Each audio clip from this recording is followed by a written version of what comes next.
It, oh, hello, everyone.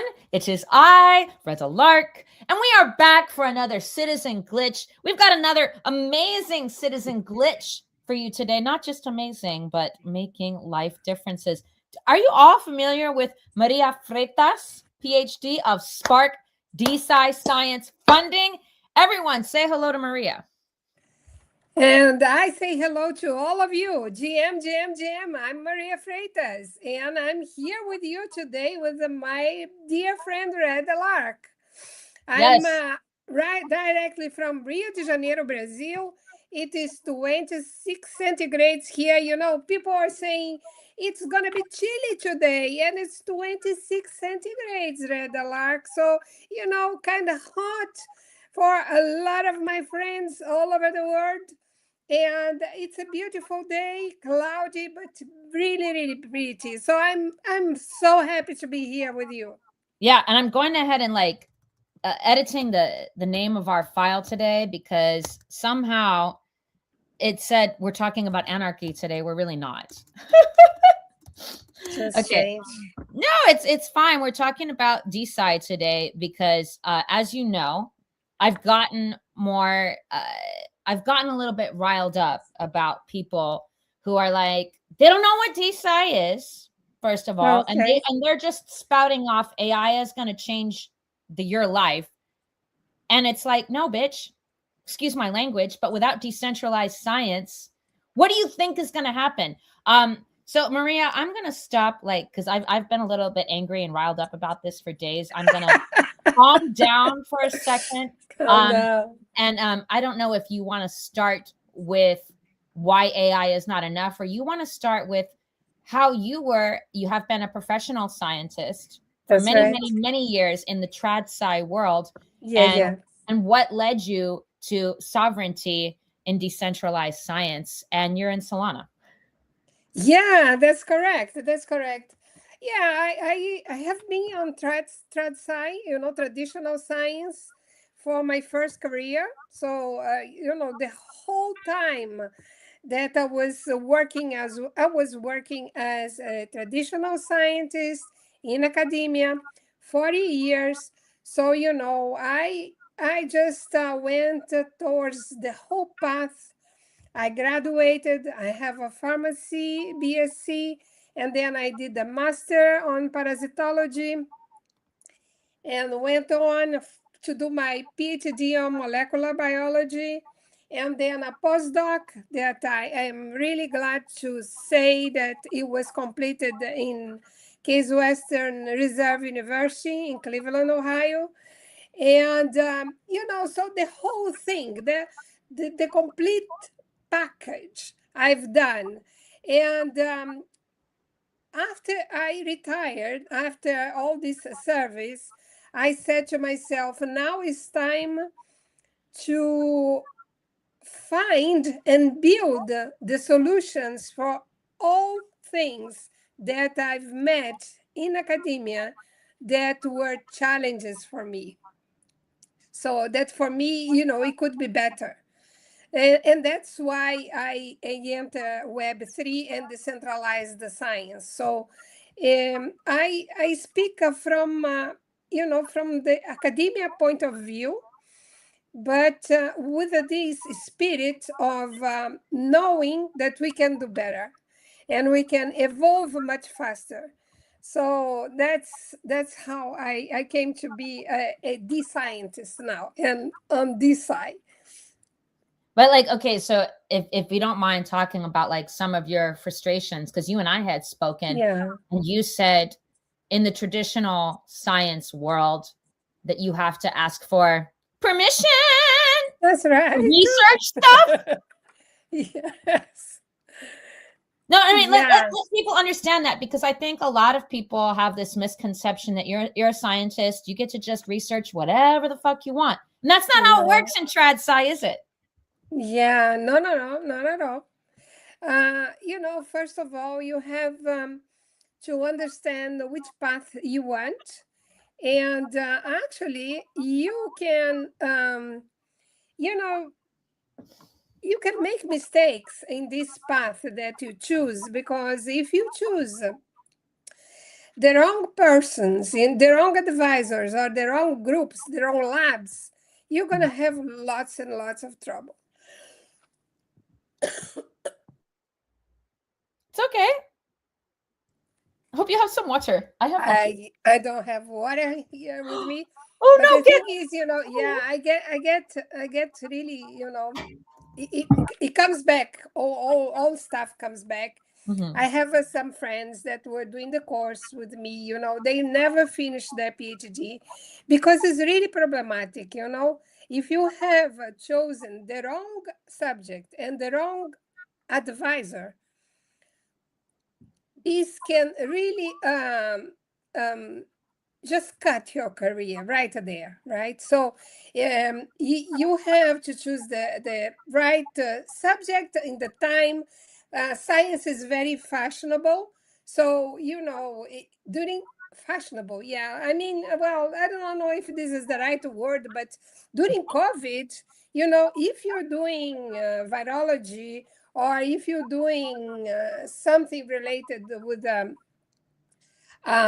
pulmonary infections, the respiratory infections, maybe you could get some grants, right? Because all the funding would be channeled towards resolving this problem, right? Mm-hmm. Yeah. What was very good. It was very good. I mean, it was a pandemic and it was a world crisis.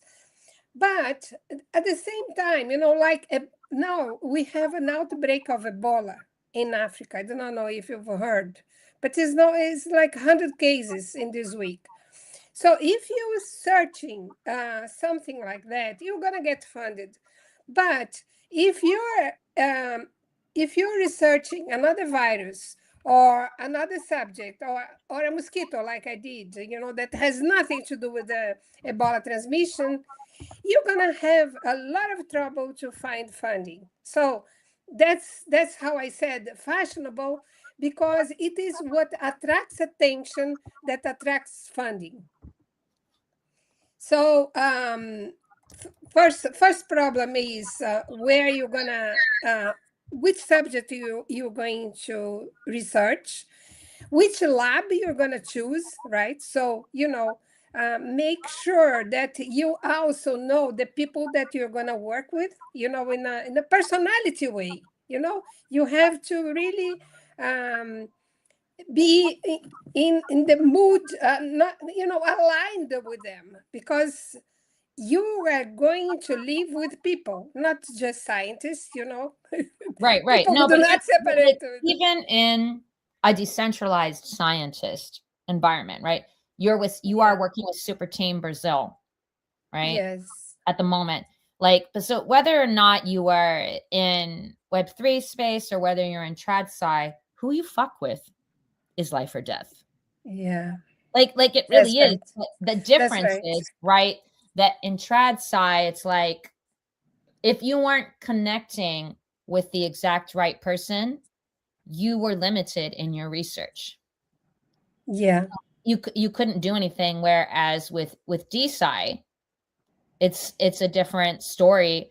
Like you don't have to get, you don't have to have permission. And I mean, I know I've seen a lot of different decentralized science protocols. They use blockchain to raise awareness. They use blockchain to get funds for their research. They're not relying on any kind of centralized authority, because yes, it's great if the right person recognizes that you're researching something that's worthy. But a lot of times, obviously, there's power dynamics at play. There's a lot of corruption with big pharma, as you know, and you can't research the things that you want to really in a TradSci. And even if you do, it's like, how long, right? But before, is it the NIH? Am I saying it right? Yeah, you're saying it right. Before before you get all of this freaking approval that you need to just breathe. Yeah, that's it. In Web3, interaction is faster, right? And if you are in the wrong crowd, you just say goodbye, right?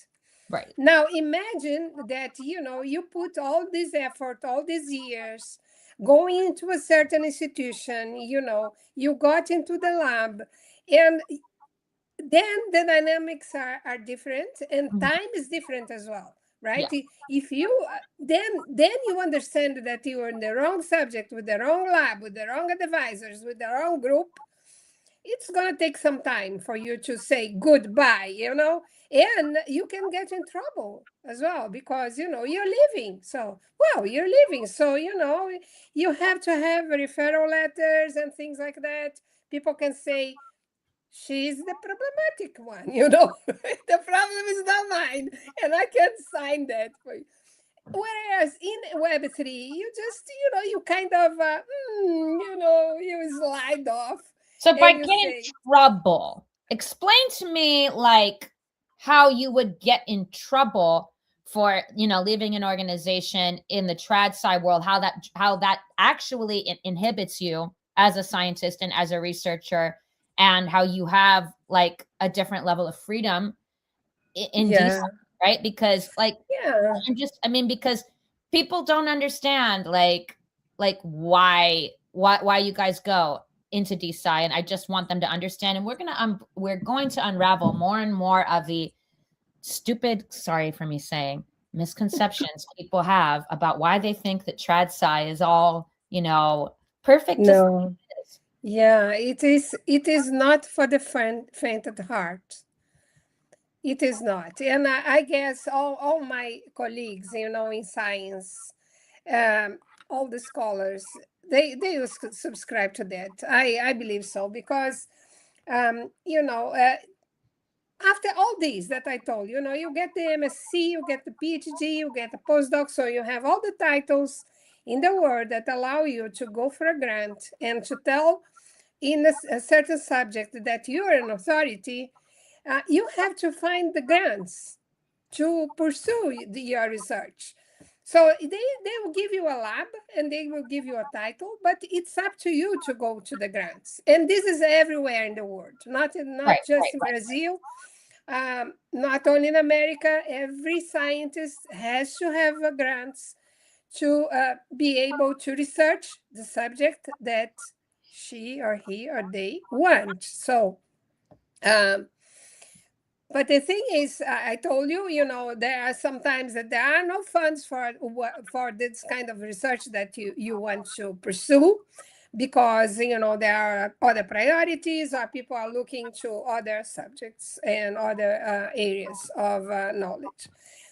And also, there are a lot of politics, of course, because it is funding that links you to prestige.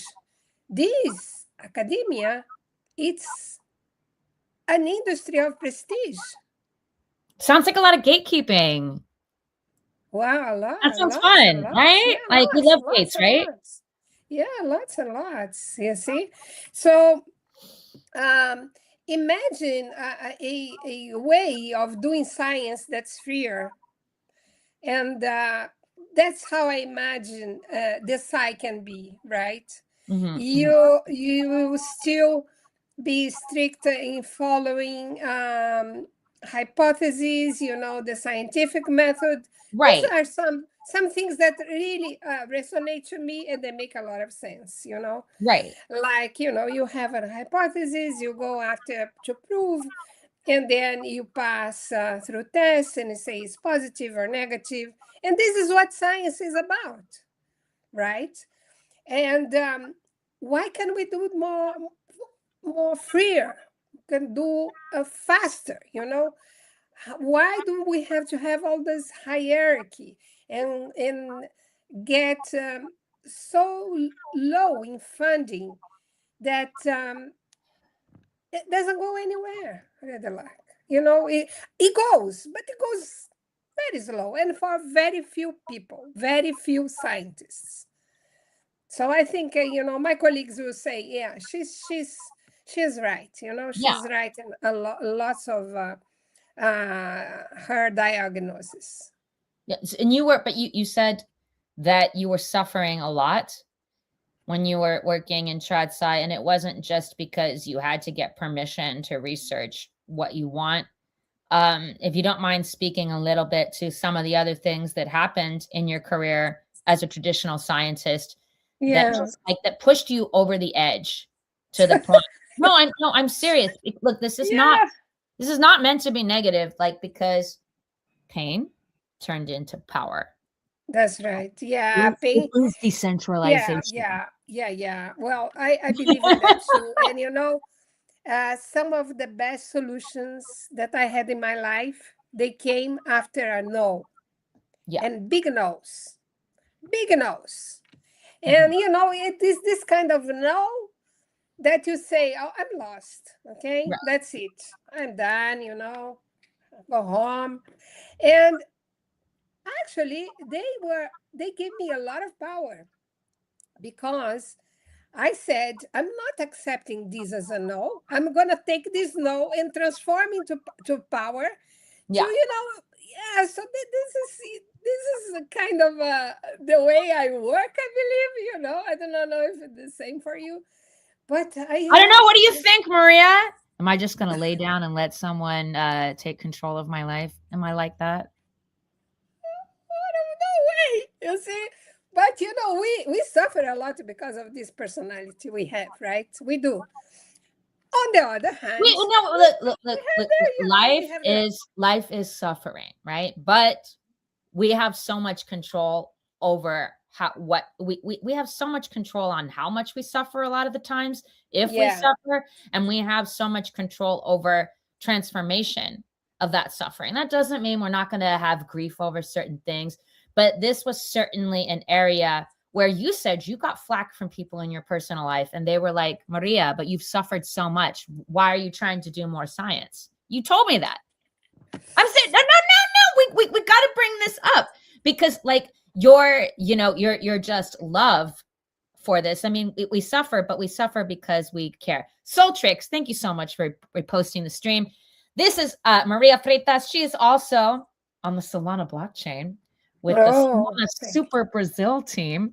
With we all got to connect. We're going to connect. We'll get into a little bit more like why she chose Solana in a little bit, because most of the decentralized science that's going on, it's on Solana. Solana is the right lab, okay? And I went to the great lengths to enter in the Solana community here in Brazil. You know, it is a very, very nice story. And are they how you got into Desci? Like, did the community find you when you were getting irritated about like not being able to do what you needed to do? Like, how did they find you? Did you find them? Because like there's even more shitty things that we can talk about with TradSci, right? But I don't want to make this like 120% negative, because this is about like empowering people and realizing what they can, what's possible in Desci, what's possible in science on the blockchain that wasn't possible before. Did the community find you? You found them? How did you find that there was an answer? Because people like you and me, we suffer, but seeking the truth. I think when you want, you connect somehow. You know, it's like you attract. So I started asking, you know, is there another way? Am I dreaming? Do I have to create this other way? So I started asking around, and you know, the right people came to me. So they start saying, you know, get into Twitter. I did not have an account. Wait, how long have you been on Twitter for, Maria? Like 4 years, 5 years. Okay. So what people in Brazil told you to get on Twitter? Tweet people in your IRL? No. It actually was an American the scientist. Of course, America. Yeah. Sorry. And you were so generous, you know, like people. You're very generous, and I lived there, so I came to this conclusion not only in science but in society in general. So you know, I just spoke to two people, and they said, I have to introduce you to this, to that, just like Molecular did. I love Molecular. Mo, if you want to join us for like a few minutes later, like please feel free. But I'm sorry, I got distracted. It's just that when you say molecular, it's just a natural happy reaction. It's molecular. I have to meet her, because she said, Red Alark, come and hear Maria. And she does not know me. We never worked together. Why would she do such a generous act? And this is the kind of person that you attract when you doing, this movement of what do I want? I want to evolve humanity. That's what I want. Through knowledge, right? Through knowledge, because this is my kind of thing. My cup of tea, my beach, like we say here. My jar of water. Yeah, my jar of water, so they said, introduce to these people and to that people, go to spaces. So I did not know what the spaces were. I participated in one, and someone said, look, people, she has only 4 followers. And I said, of course I have only 4 followers. I haven't paid anyone, and it was from yesterday that I started. But okay, fine. This person is no longer in the space, whatever, But I found the right people, and they said there is a Desci movement in America, and there is a Desci movement in Europe. You should talk to this person. And not only you should talk to this person, but they gave me a warm introduction to them, right? So that's how I became the scientist, the Brazilian scientist profile that people, So what you're saying is that America came in and saved you? Yeah, well, you guys, you have a culture, you do have a culture, and this is one of the best aspects of this culture, is the generosity you believe in something, you want other people, you want to spread what you believe, and this is I have to thank to all these people. I came to meet them in IRL, in real life, in Desci London, and Ethereum Denver, and all of them put the glue together, said, yeah, that's I'm in the right place. And it was the same with the community, the Solana community. It was the same. The Solana community was just like welcoming to you, like right away. Like I am in the right lab. I am in the right family. I am in the right community, you see. And that's they help you, you help them, we grow together. Yes, I mean that is very true. Okay, so it was just like you would somebody, an American, found you on like LinkedIn or something, and that's how they got you into X. How did this American? I was active on that. I was going forward, but I did not know that I was looking for this site. I was not. I did not know this site exists. Okay, I want someone who was talking about the evolution of science. How can we get better? How can we get faster? How can we serve society better? Right. So yeah, and then when you start looking,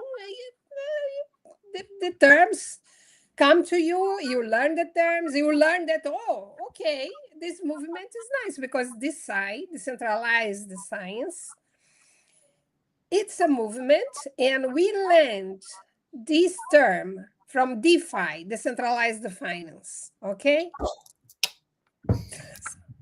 So I mean, I'm not sorry. Like, I'm American, and we're never sorry for anything. But I get excited because sometimes we don't know what we're looking for, but we just know that whatever we're in, this isn't it, right? Yeah.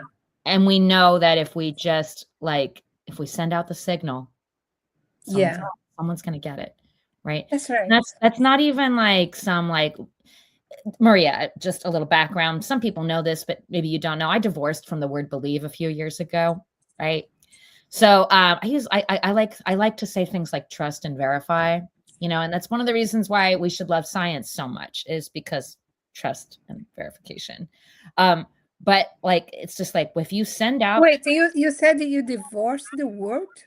The word believe. Yeah. Yeah. We're divorced. I don't use that word anymore. Yeah. No, I think about it. Like I used to use it all the time. Like, oh, I believe in this person. I believe in this cause. I believe in this project. No, if I have to believe in you, then I can't trust you. If I'm saying I believe you, what I really mean is I think you're full of shit. If I have to believe you, there's no proof. There's no evidence. There's no trust. There's no verification. I don't want to spend time on like, well, I believe. No, there's no doubt. And I'm not talking about like things always going like, you know, 100% smoothly all the time. That's really not what it's about. I mean, like, perfection is an illusion, but accuracy is real. Okay. Accuracy is real. You know this as a scientist. So like, if you send out a signal, someone's going to get it. Yeah.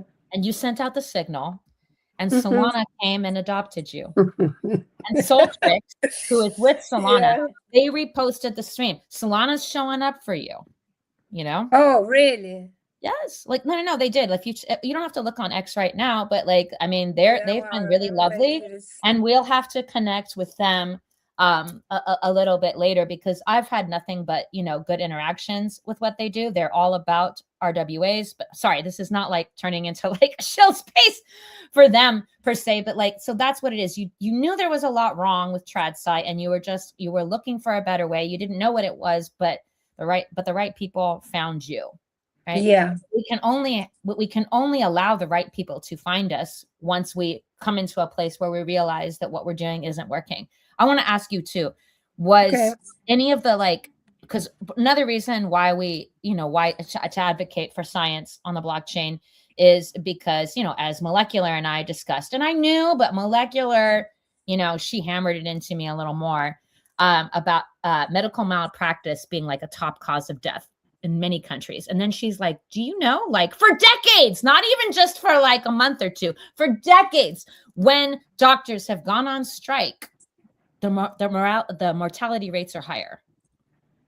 So they don't have to record everything that goes wrong. With blockchain, you got transparency, you got trust. And I know some people are like, but what about privacy and protecting my patient rights and being sovereign? Yes, of course, just putting something on chain doesn't protect that alone. And you do absolutely, of course, you have to go through extra measures. But the fact that, you know, certain people can have heinous things happen to them, but if all the details aren't recorded, they can't sue if there was malpractice. And yes, a lot of doctors are good people, and the good ones can't do their jobs because TradSci and all the censorship. Yes, I said censorship, not just blocking funding, but censored AI blocks a lot of these things. But you know, when she was talking, you know, when she was talking about some of these heinous things where people can't even sue because they're not required to record, you know, I mean, everything on chain, like the way you knew you would be able to do with blockchain, and things just getting lost. It makes a lot of sense, right? Because, you know, I mean, this is people's lives that we're talking about. And that's just, for me, that's another reason to advocate for blockchain. So when people just keep, you know, and I know that I'm just kind of like going off on tangents. Not really. I'm not going off on tangents, and I shouldn't say that. But like, I'm imagining, if you want to go into more detail, just the lack of like being able to keep records for everything, maybe not even just in, you know, in healthcare, was extremely, you know, disturbing to you. Was that another thing that really upset you in the TradSci world? Whereas Desci, it's all about transparency. It's all about trust and verification. Well, one thing that I'm coming back to my years in the United States again. And one thing that I really like it when I was living there was the fact that me as an individual, I could do a lot of things. Okay. Right. Here in Brazil, at the stage of my life, then I had to rely on friends. I had to rely on family. And sorry, I don't mean to stick my tongue out, but I just did. What? I just stuck my tongue out because, like, yeah, like, you did. and I shouldn't. It's like I just gave the signal that I hate humanity. I don't hate humanity at all. No. But and then the symbol for me of the time I was there was the U-Haul. Okay, you want to move, and you did not need your friends. You did not need a company. You could do it yourself. And this for Right. me was something like, what? But it was this enlightenment moment. Okay, you all should pay me for that, because I always cite them. But seeing this box with the wheels that people just could put their stuff there and move without this was the I think this was the image of the individualism that I was looking for. Okay. And every time that you as an individual have the power, this is the time for me that I'm there. Okay, this is something that I want, always want.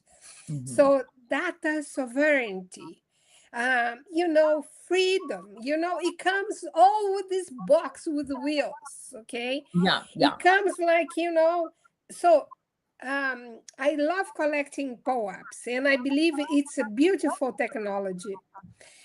And right now it's just an NFT. Just right now it's just a figure, is a little image that you collect in your wallet. Now, imagine if it was your data from an image that you take from your body, okay, from a checkup, right? And you put in your wallet, right? It's the same technology. We just don't use this way. We use for amusement. I love to have my collections, POAP is proof of attendance. Protocol. Yeah. Yeah. So you go to a space and you collect this because someone did this little image for you and Mm-hmm. says, it's time stamped and everything. So imagine that all your exams, your blood exams, they now go to your wallet, okay?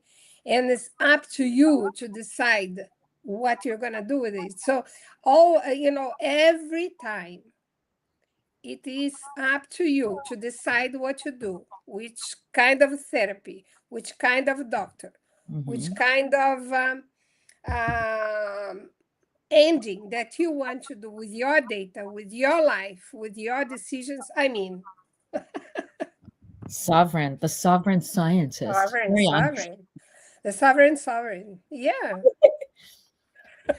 No, you're right, because it's like it comes back to like permission, and it's not saying that we shouldn't collaborate. I mean, I'm not against collaboration. You're not against collaboration. no, You've got the Solana family like on your side, but you shouldn't be having to ask for basic permissions for things that are nobody no, else's choice but yours.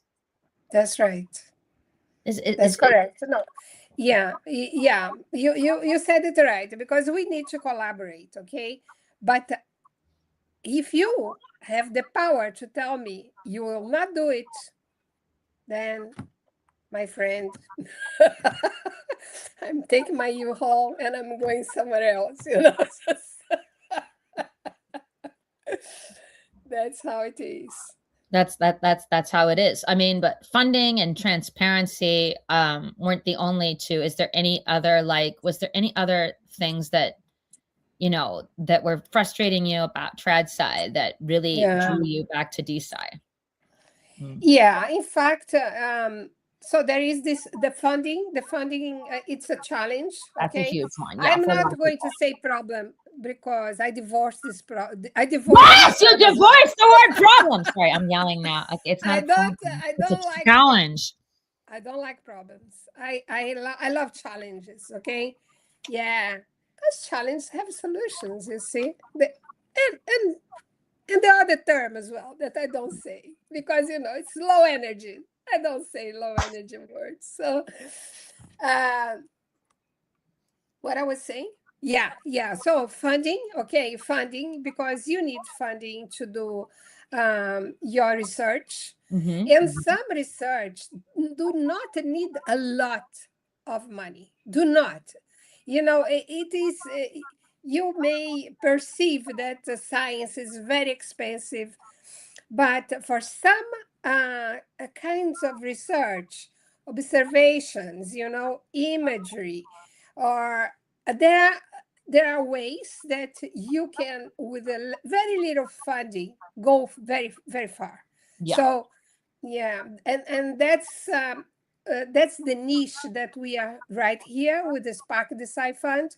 So we give micro grants, and in some countries, in some communities, in some fields of knowledge, these micro grants are enough to people take off their projects. So funding. The second one was publishing, and publishing for me was very dear because I publishing. Wow, I'm learning something new. I didn't know that publishing was an issue in oh Chant. God. Yeah, It now is. you're gonna get really, really nervous, No, I'm not nervous. Let's print. You're Okay, gonna you know get what? The ugly. truth is not pretty. We're not here to be pretty. We're here to tell it like it is. I hope you do not have too many coffees today, but I'm I gonna had tell cold you. So, today. Like, yeah, and I have so acid reflux. Probably not the smartest thing, but oh whatever. I mean, it's God. okay.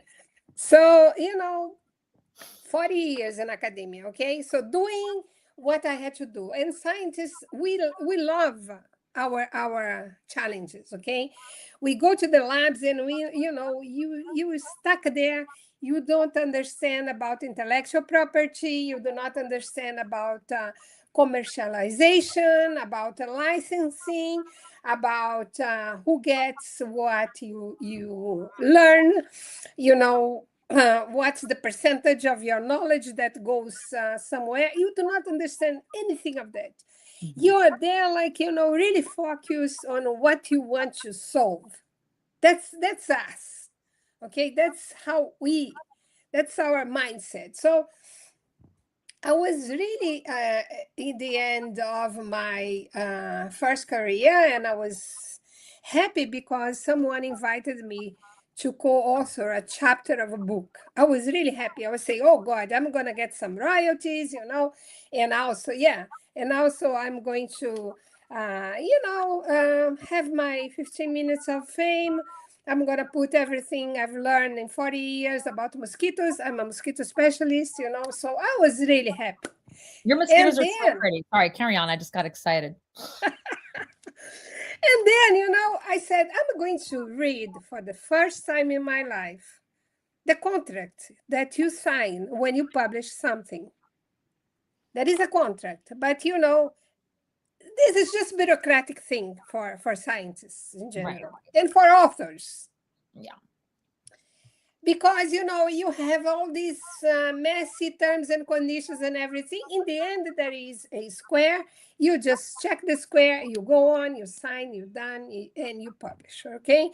So, but first time in 40 years, I read the whole contract, and it was saying that by signing that term, I was giving away 100% of my copyrights for my lifespan plus 70 years.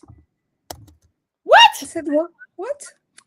So this was what I said. And I started talking to everyone. Have you read the contract? Have you read? And they were saying, why did you read the contract? I said, well, because I signed. I have to sign.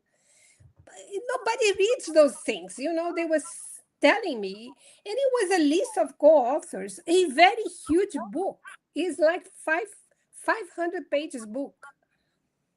And they were telling me, you crazy. Why you so rebel? I'm not being rebel. Have you, I'm just giving away my 100% of my copyright.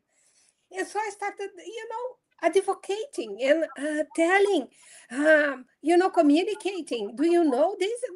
And I was the crazy one, right? I was, suddenly I was no longer a person to be in the same room with, And I said, what happened to that? I'm not gonna, I don't wanna do that, because I realized this was not fair with my Right. knowledge, No. right? And also with my institute, with my lab, everything. So, but one day, so I did not sign. It was read, the chapter was ready, everything was ready, but I did not sign. So I was the only author in the list of authors in this book who did not sign this contract. So one day I received a phone call from my director. I was in my lab, and he was kind of nervous. Can you come down to my office? I was like 1 month away from my retirement. Okay. So just to give you the context, I went there, Right. and the contract was open. The pen was there, and he said, just sign. Just sign. The book is delayed because of your, you know, and I said, Delayed because of what? Like because you didn't sign something? I'm confused. I was being, meticulous, too meticulous. But I said, this is important. This is Yeah. important. So 100%. nobody thought it was important. Again, I don't think anybody is still think it's important. So anyway, I signed. The book was published. But I said, this was the last time I'm giving away my copyright right You like gave that. away your copyright? Everybody does that. What the And then I was started, advocating for that. Do you know that when you publish, you give away 100% of your copyright? No author does that. No artist does that. There is no such a thing. Even the artists, when they say, oh, I gave away my copyright, I gave away my intellectual properties, they give away 70%, 80%, but 100%. And Why? Why do they do this? I'm sorry. I'm just trying to understand. Like this. Yeah, well, because doesn't make any sense to me. Well, it will. Okay. The publishing houses, they get your copyright, okay, and then they sell back the knowledge to the universities. When you have to download a PDF and you have to pay for it, for a paper like $50, it goes to the publishing house. Then, before the digital printing, it made some sense because they were paying for papers, they were paying for inks, they were paying for distribution. But then when the digital world came, they were paying very little, very, very little. Okay. So now you have subscriptions, and you have subscriptions of journals that title A's, title B's, title C's, and they sell to our digital libraries in our universities, in our research institutes all over the world. Because okay, that's great that they want to make money. I get that they want to make money, but why are they trying to get you to sign your rights away? That would never. And hello, Christopher. I'm not ignoring you. I'm just really wrapped up in this convo. Why? Well, I understand they're trying to make money. That's not like an evil thing, right? I mean, why are people giving up their rights is what I'm trying to understand. That's the game. But it's a game. It's a game that you do not know the rules, okay? So if you do, you ignore, okay? So this is how things are done. You check in academia, all the publishing houses take 100% of your copyright so that they can sell back in subscriptions, annual subscriptions. They make like $26 billion per year. They make more than the cinema does, the cinema industry does, because of this simple act of someone checking a square. That's it. So I said, I'm going to fight against it, but I don't have, I don't have good progress on that. I made a platform. It's called Desci.reviews for people to publish there.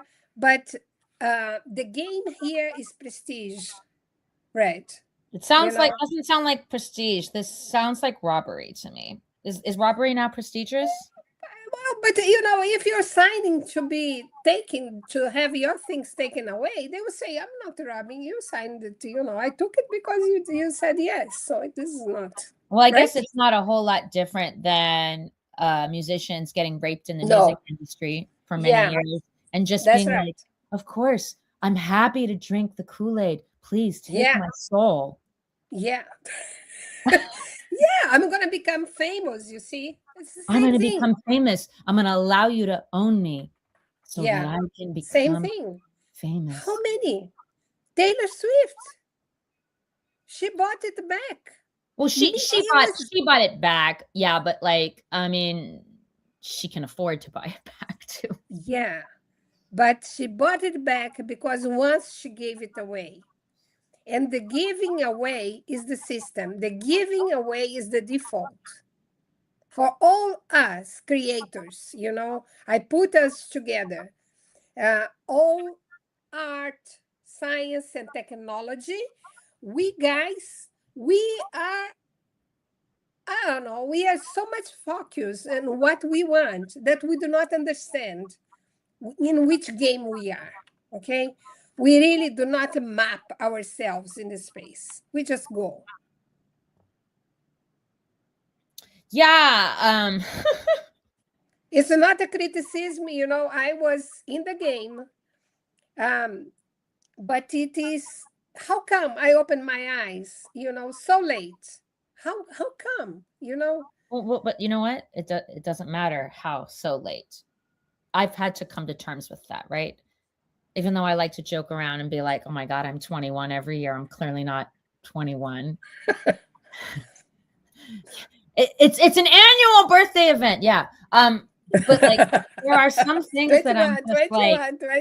Yeah. There are some things that and this is kind of like a hot take, and I'm pretty sure, and this is just another reason to invest more in Desci. And we've talked a little bit about biotech, if that's all right with you, and the transhumanist movement. And like, some people are uncomfortable with that term, transhumanism, but whatever. It's not the same. It's not what you guys are thinking. I'm probably saying it wrong, but that's okay. You can correct me. I don't mind it if I'm wrong.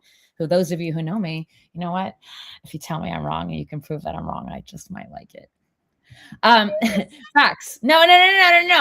Absolute facts here, because the thing about aging, right? And figuring things out, right? David Bowie. One of my absolute favorite figures for so many reasons. One of the things that he said was that aging was like a wonderful opportunity to really become who we were meant to be. I'm rephrasing it just a little bit, but it's just like, he's not wrong, right? Of course, some people are never going to evolve. That's just who they are. But those of us who have the potential to wake up will wake up, and we will wake up. But it's not going to happen overnight, right? And some of these big pharma industries know that a lot of us just need time to wake up. So what do? Let's create protocols to kill them so that they can never get old enough to become who they were meant to become. Yeah. Makes sense. Yeah, makes sense. Of course this makes sense. Let's drug them in their food. Let's get them to spend money on stupid shit, right? As I said in my very first stream, if you can control how someone feels, you control how they think, right? Just fuck with them, right? It's all connected, because there is no critical thinking without critical feeling, but there's none of that really without the opportunity to evolve, right? And yes, biotech people, yes, I understand that aging is one of the main causes for rare diseases, and study of rare diseases benefits everyone. I get all of that. But that is like, a different conversation entirely, because we're talking about, doing things to help people have a better quality of life. We're doing things, it's, there's different movements with Jennifer Garrison and her institute to reverse, someone's biological age. But just because they're working on stuff towards reversing someone's biological age, the wisdom and the experience that someone can gain over time, it's really unmatchable. Historically, some of the people that did their best work, they did it not when they were 25 years old. Really? I did not know that. Yeah. No, I mean, like, of course, I mean, like, Hildegard von Bingen. I mean, she was a musician. She also, did work with science and things like that. She created her first work wasn't done until she was 52 years old. And she went on to write several publications, like way on into her 80s. She became very like prolific later on in life. There's a lot of reasons for that. I mean, being a nun in those days was the only way that you could get an education, really, especially like being a woman. There's a lot of oppression, I mean, but I mean, I don't want to turn this into like a feminist discussion because like, to be honest with you, like that's a whole nother discussion because I feel like feminism, it had its purpose and now it's long live egalitarianism is the conversations that I'm more interested in having because as I've said publicly so many times, men and women weren't meant to compete with one another. We were meant to complete one another. But I'm just saying like there's a lot of reasons why, but there's a lot of reasons why historically a lot of people aren't showing up as their full self until later on. So if you can like look back and just connect all the dots to why it had to take as long as it did to get to where you are and to not feel bad about that and to just realize that literally the way the system is trad size system is set up. It's so that we don't live long enough to ever achieve the full potential of who we're meant to be. Think about it. Academia, academia it's a good thing. I mean, historically, people like us, we were scattered. So we were alchemists. We were philosophers. We were scholars. We had to go into societies. And then we institutionalize it, right? And it was a good movement.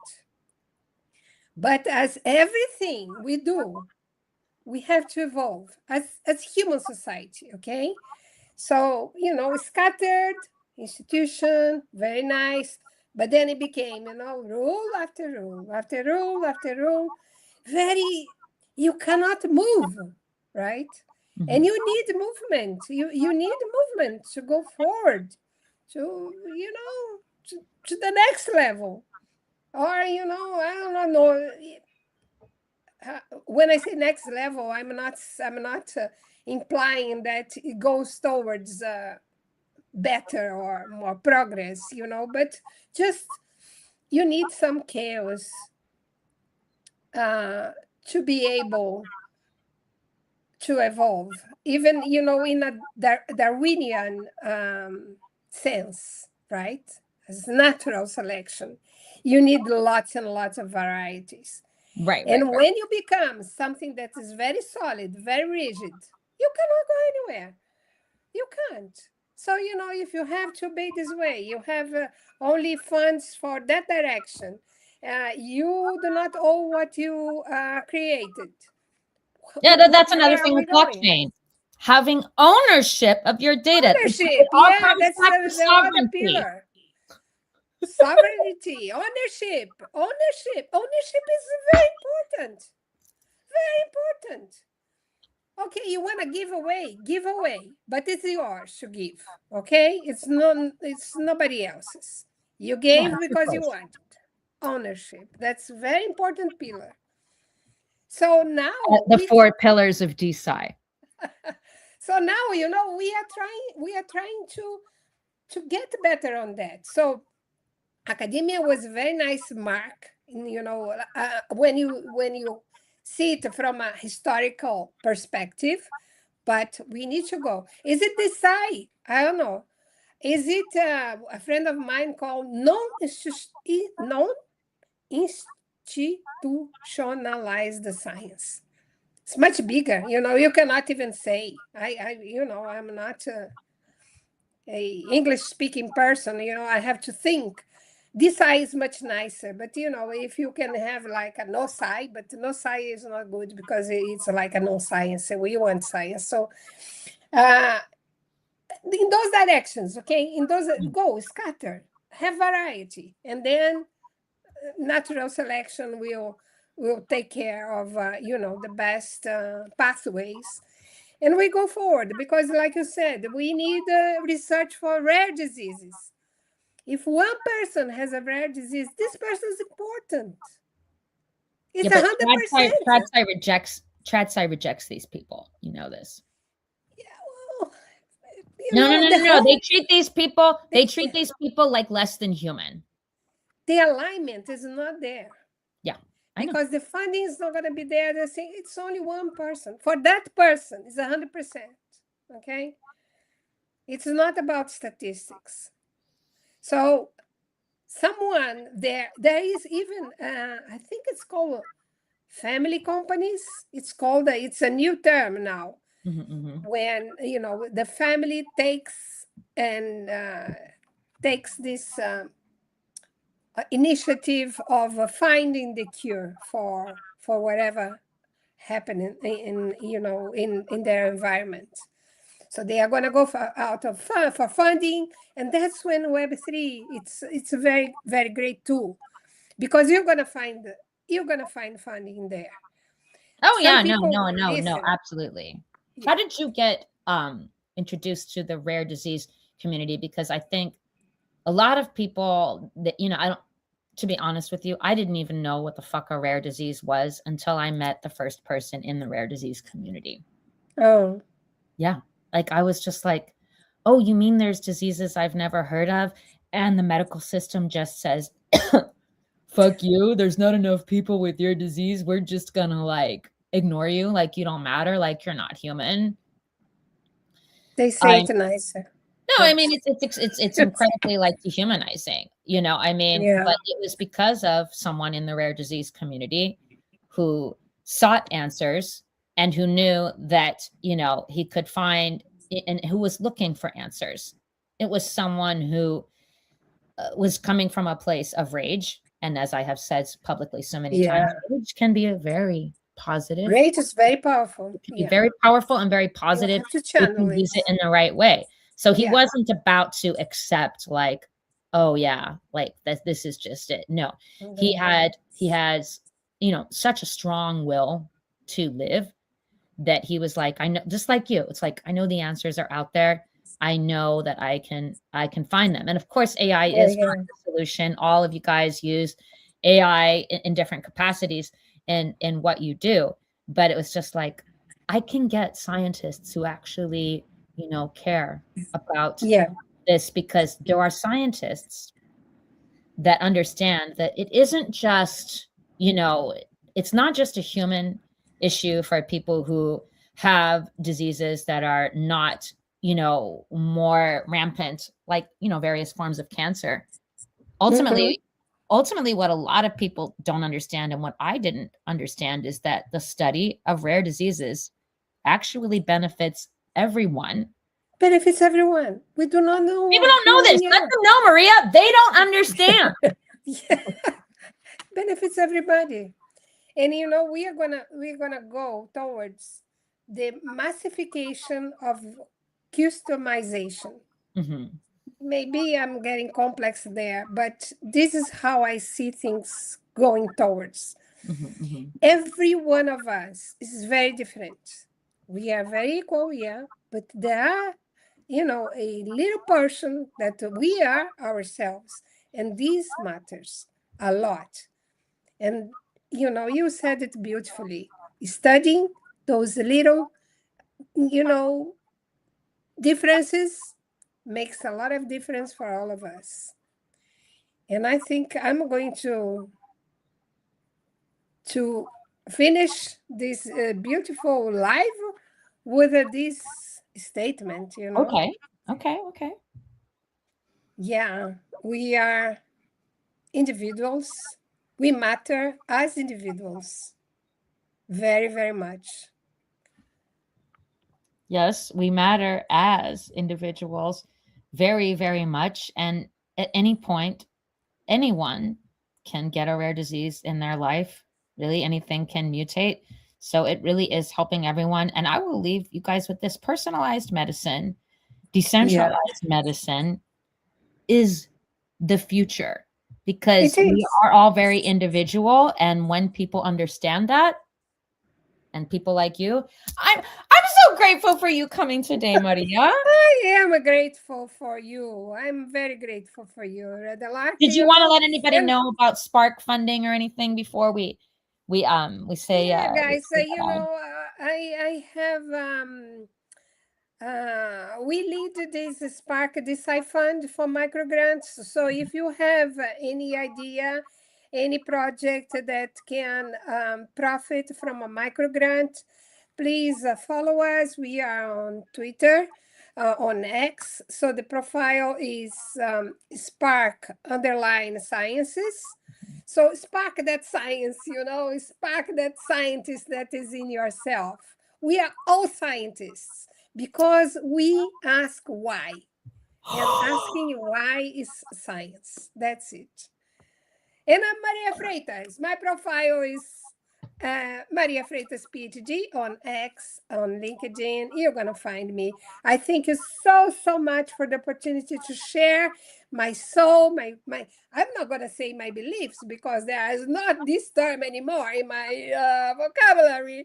I'm So, not the word police. If you want to yeah. use it, I'm not the word police, okay? my It's your uh, sovereignty, your choice to use the yeah, words you want. I am. Yeah, it's okay. But thank you very, very much for this time. Thank you. And I see you around.